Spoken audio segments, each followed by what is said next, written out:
Welcome to NCIX Tech Tips. Today we are going to talk about exactly what you might need to get started with Bitcoin mining. Now, if you're not familiar with Bitcoin or other cryptocurrencies, we do have another episode about that, so you should definitely check out the link in the video description. We're also going to show you Wheels' crazy ghetto rig that he's using right now. See, I'm revealing it for mining. Stay tuned for that. Well, I guess we just did show it to you, but stay tuned is in the script, so.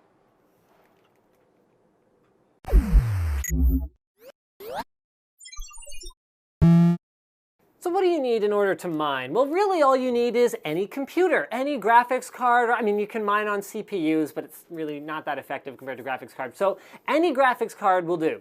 Before we get started though, let's just get something straight. This mining is going to push your hardware. It will pin your GPU or CPU or both at 100% and keep it there. Doing this can and probably will decrease the lifespan of your hardware, especially if it's not properly cooled.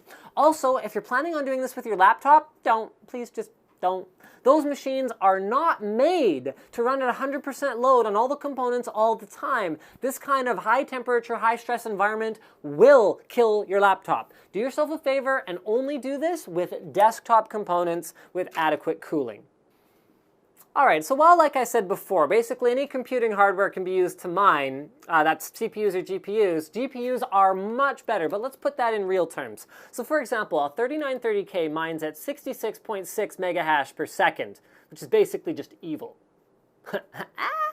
Oh, it's funny. Anyway, a single Radeon HD 7970, on the other hand, does more than 10 times that, 825 megahash per second. So that is the unit that we use to measure the effectiveness of a particular part for mining. The other thing to factor in is that you need an additional entire computer for every CPU that you add, whereas you can add multiple graphics cards to a single PC.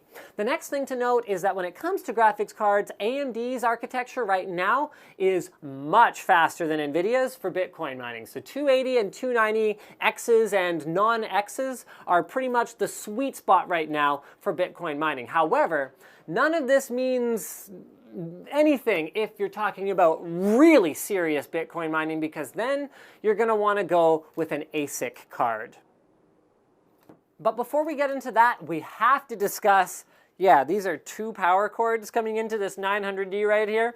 Power consumption. Bitcoin mining is all about efficiency. You have to mine at an efficient rate. Having a 7970 mining at 800 megahash is great, but it takes up to 300 watts of power. It seems a little bit high. I'm not sure about that, you guys. But it takes a significant amount of power, not to mention the $400 price tag. So you gotta buy the card outright, then you have to power the thing. Now enter ASIC cards. These are dedicated pieces of hardware designed specifically to mine Bitcoins. They are much more energy efficient and orders of magnitude faster, so that the money you make mining coins is not offset by the money you're spending on hardware and then on power. So for example, the USB-based Blue Fury calculates at 2500 megahash per second and uses only 2.5 watts. Negligible power and only costs about $300. $300 USB dongle, but I mean, you can mine Bitcoins with it. Anyway, when comparing that against the 7970, the choice is pretty clear. But keep in mind that ASIC cards do nothing except mine. You can't game on these. Actually, they won't even have a display output. This is only one example, and there are actually tons of new designs that go all the way up to 7.5 terahash per second. That's 7.5 million megahash per second. So Bitcoin mining is turning into very serious business. So you might be asking yourself, then what's with all the shortages of AMD graphics cards? Why isn't everybody going with ASIC cards? Well, as I explained in yesterday's episodes, those are being used for mining, but not necessarily Bitcoin mining. They can be used for Litecoin mining, the second most popular cryptocurrency as of today, although who knows, this might all change very, very quickly. Litecoin is resistant to ASIC hardware for now due to the need for expensive GPU memory. So GPUs are still the way to go for mining Litecoins. The 290X in this case is king. So basically at this point, guys, if you're going to mine Bitcoins, go out and get yourself some ASIC hardware. There's an ASIC card in the description below. You can check that out. There's also a calculator that takes into account calculation speed, cost, power costs, and shows you how long it would take to break even after buying these cards. Some as fast as 9 days based on the current price of Bitcoin, which is kind of doing that. However, if you just want to get your feet wet, then you can go for it anyways on your GPU, or you could even use your GPU and try going for Litecoins, because who knows which one of these cryptocurrencies is going to do well in the end. All right, so now for a treat. This, friends, is Wheels' Frankenstein system. Under this wall of 120 millimeter fans, 12 of them to be exact, they're actually just zip tied together and then balanced on the side here and taped on the top. So I'm gonna pull them off. They're just plugged into like random fan hubs and stuff like that. You can see I got my wall of fans here. So under this wall of fans is 3 290Xs.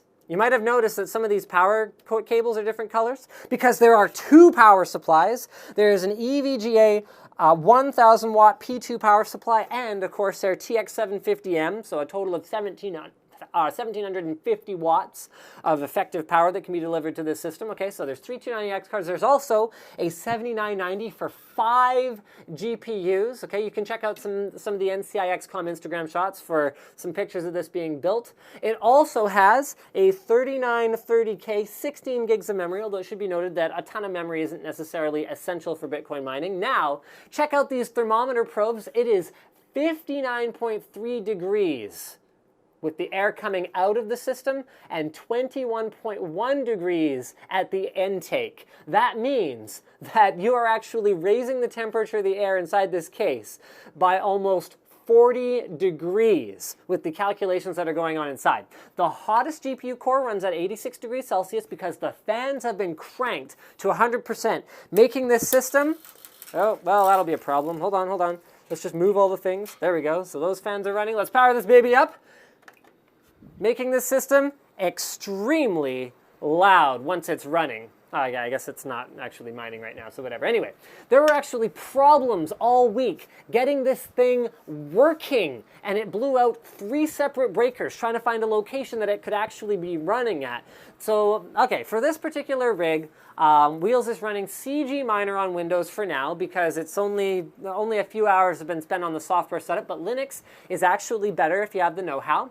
They haven't had much time to play around with the settings enough, but there is more performance to be had with overclocking and overvolting, and we'd love for you guys to stay tuned because NCIX has actually gotten a hold of some suppliers for PCI Express risers and open air cases that are perfect for mining, so you can actually install these risers in motherboards that don't necessarily have enough spacing for all these graphics cards, and you can just kind of put graphics cards all over the place and stuff like that. Also, Wheels may have pre-ordered a 600 gigahash ASIC card, so stay tuned to see that beast in action. And finally, Wheels is going to be doing a noob's setup guide and show you how to get all this started once all the software stuff's been figured out. So guys, there are lots of updates to come. Stay tuned, and don't forget to subscribe to NCIX Tech Tips for more videos like this.